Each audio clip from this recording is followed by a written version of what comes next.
नमस्कार, स्वागत आहे तुमचं माझ्या यूट्यूब चॅनलमध्ये. तर आज आपण मेथीच्या भाजीमध्ये बेसन पीठ घालून एकदम खमंग, रुचकर, पौष्टिक पदार्थ बनवणार आहोत. तर काय आहे हा पदार्थ पाहण्यासाठी व्हिडिओ कुठेही स्किप न करता व्हिडिओ पूर्ण बघा. तर चला व्हिडिओला सुरुवात करूया. सर्वप्रथम आपण अगोदर कणिक मळून घेऊया. तर इथे मी 1 वाटी गव्हाचं पीठ घेतलंय.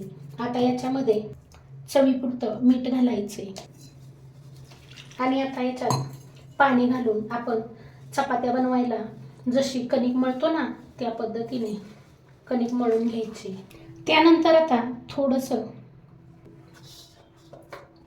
तेल या कणकेला लावून घ्यायचंय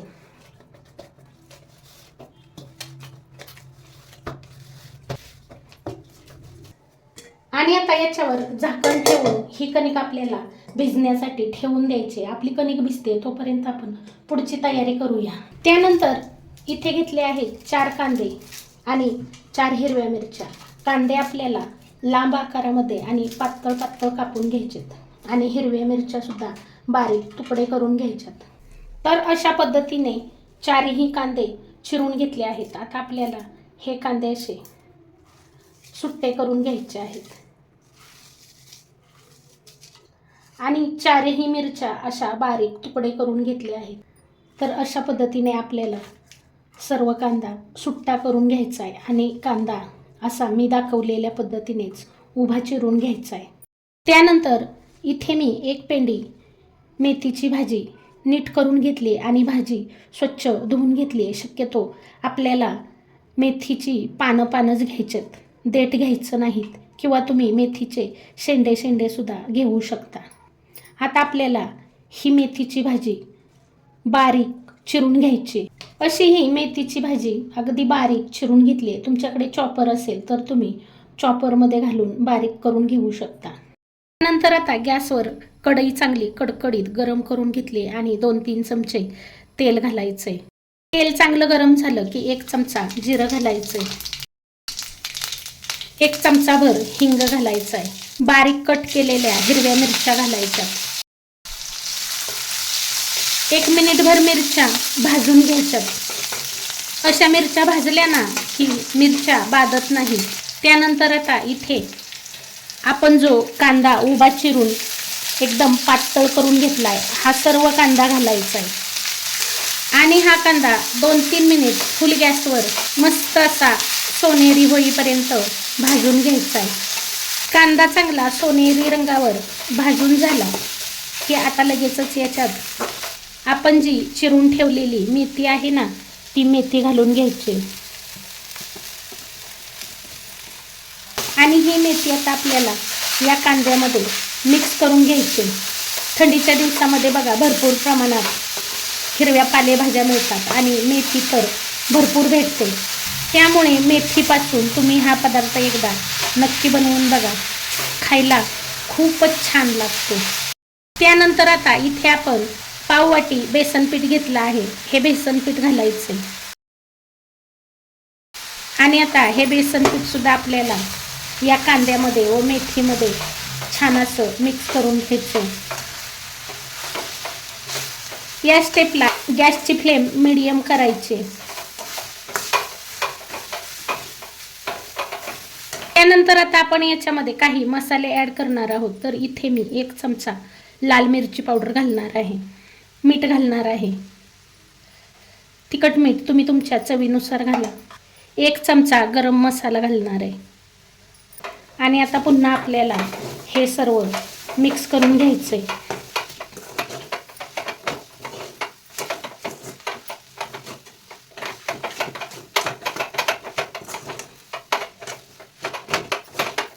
त्यानंतर आता आपल्याला याच्यामध्ये अर्ध्या लिंबाचा रस पिळायचा आहे आणि आता हे मिश्रण आपल्याला कोरडं होईपर्यंत परतून घ्यायचे. मेथीमध्ये भरपूर पाणी असतं आणि कांद्यामध्ये सुद्धा पाणी असतं. तर सुरुवातीला आपण कांदा 3-4 मिनिटे परतून घेतला त्यामुळे कांद्यातलं पाणी नाहीसं झालं, पण मेथीमुळे याला पाणी सुटलं हे असं परतून घेतलं की आपलं बेसन पीठ पण व्यवस्थित शिजलं जाईल आणि आपण जो पदार्थ बनवणार आहोत ना, तो पदार्थसुद्धा खायला खूप छान लागेल. गॅसची फ्लेम मिडियमच ठेवायची आहे आणि हे 2-3 मिनिटे असं सतत एकसारखं हलवत राहून परतून घ्यायचं आहे.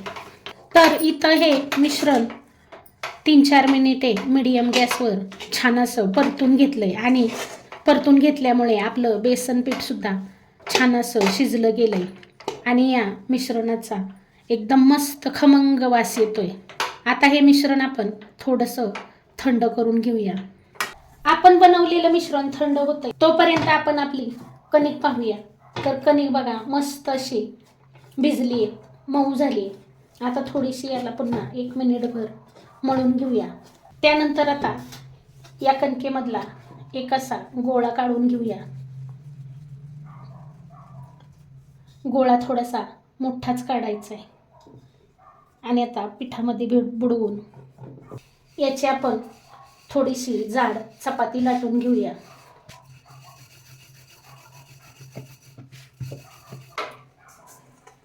तर आता आपलं हे स्टफिंग सुद्धा छान थंड झालंय.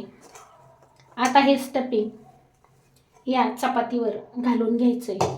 तर आज आपण बनवतोय मेथी आणि बेसन पिठापासून मस्त असा पौष्टिक पराठा. हा पराठा खायला खूप छान लागतो बरं का. आणि थंडीमध्ये तर मेथी अवश्य खावी. थंडीमध्ये मेथीला चव पण खूप छान असते.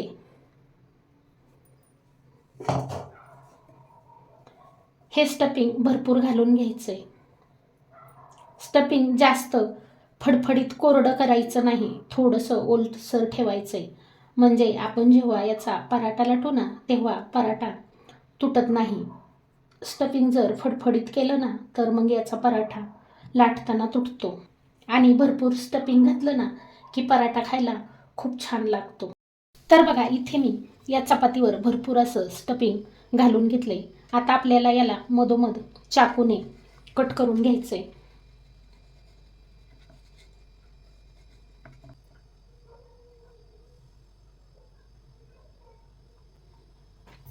कडा व्यवस्थित बंद करून घ्यायच्यात. त्यानंतर आता पुन्हा याला असं पलटी करायचंय.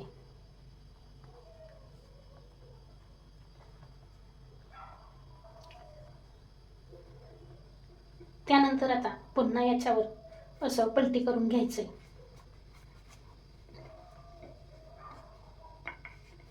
आणि याच्या कडा व्यवस्थित बंद करून घ्यायच्यात.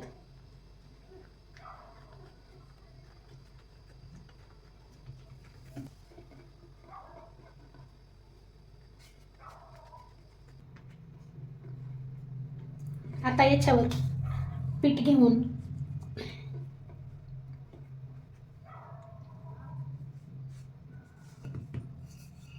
एकदम हलक्या हाताने आपल्याला हा पराठा थोडासा पातळ करून घ्यायचा आहे. कारण आपण जर पराठा जाड ठेवला ना तर मग पराठा खाताना चांगला लागत नाही.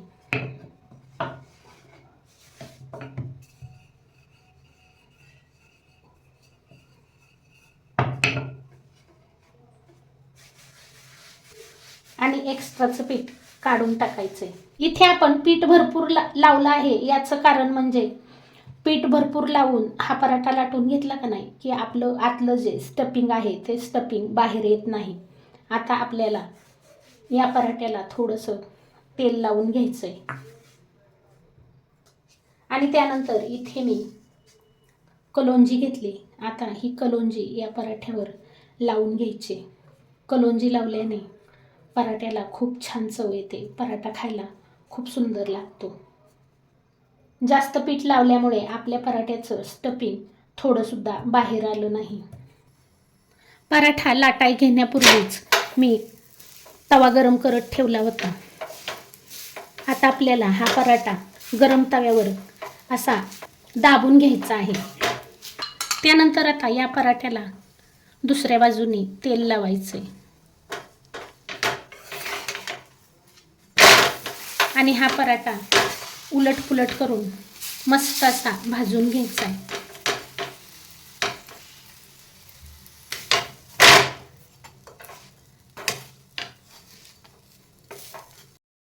म्हणते म्हणून तुम्ही एकदा मेथी आणि बेसनापासून हा पराठा एकदा नक्की बनवून बघा.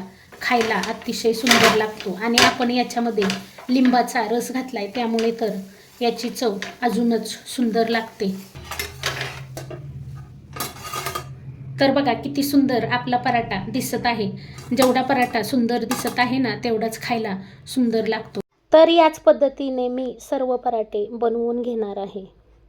मी घेतलेल्या साहित्यामध्ये 4 पराठे बनवून तयार झाले आहेत आणि हे पराठे खायला अतिशय सुंदर लागतात. तर तुम्ही हे पराठे दह्यासोबत किंवा लोणच्यासोबत सुद्धा खाऊ शकता. दह्यासोबत खायला सुद्धा सुंदर लागतात आणि लोणच्यासोबत खायला सुद्धा सुंदर लागतात किंवा तुम्ही टोमॅटो सॉससोबत सुद्धा खाऊ शकता.